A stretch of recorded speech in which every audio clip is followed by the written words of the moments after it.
حضرت عائشہ رضی اللہ تعالی عنہا سے روایت ہے کہ ایک آدمی نے نبی صلی اللہ علیہ وسلم سے اندر آنے کی اجازت طلب کی تو آپ نے فرمایا اسے اجازت دے دو اور وہ اپنی قوم کا برا شخص ہے۔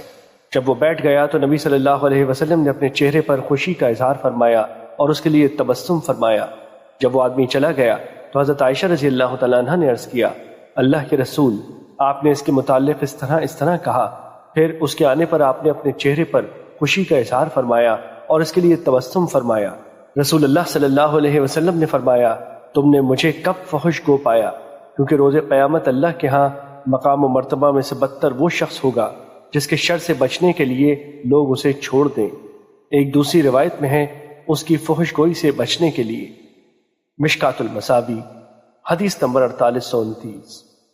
حضرت ابو ہریرہ رضی اللہ تعالیٰ عنہ بیان کرتے ہیں رسول اللہ صلی اللہ علیہ وسلم نے فرمایا میری ساری امت کے گناہ قابل معافی ہیں مگر وہ لوگ جو اعلانیہ گناہ کرتے ہیں، اور اعلانیہ گناہ کرنا یہ ہے کہ آدمی رات کے وقت کوئی گناہ کا عمل کرے پھر صبح ہونے پر کہتا پھرے اے فلاں میں نے رات کو اس طرح کیا تھا، حالانکہ اللہ نے اس کی پردہ پوشی کی ہوئی تھی اور اس نے رات اس طرح بسر کی کہ اس کے رب نے اسے چھپا رکھا تھا، اور جب صبح کرتا ہے تو اپنے اوپر سے اللہ کے پردے کو اٹھا دیتا ہے۔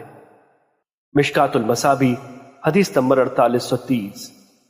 حضرت ابو ہریرہ رضی اللہ تعالیٰ عنہ بیان کرتے ہیں رسول اللہ صلی اللہ علیہ وسلم نے فرمایا کیا تم جانتے ہو کہ کون سی چیز زیادہ تر لوگوں کو جنت میں داخل کرے گی؟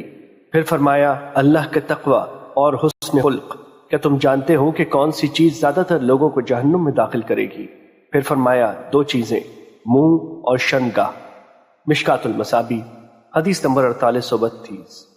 حضرت بلال بن حارث رضی اللہ تعالیٰ عنہ بیان کرتے ہیں رسول اللہ صلی اللہ علیہ وسلم نے فرمایا بے شک آدمی بھلائی کی بات کرتا ہے اور وہ اس کی قدر و منزلت سے آگاہ نہیں ہوتا، جس کے بدلے میں اللہ اس شخص کے لیے روز قیامت تک اپنی رضا لکھ دیتا ہے، اور بے شک آدمی کوئی بری بات کر دیتا ہے اور وہ اس کی بھی اہمیت نہیں جانتا تو اس کی وجہ سے اللہ روز قیامت کے لیے اپنی ناراضی لکھ دیتا ہے۔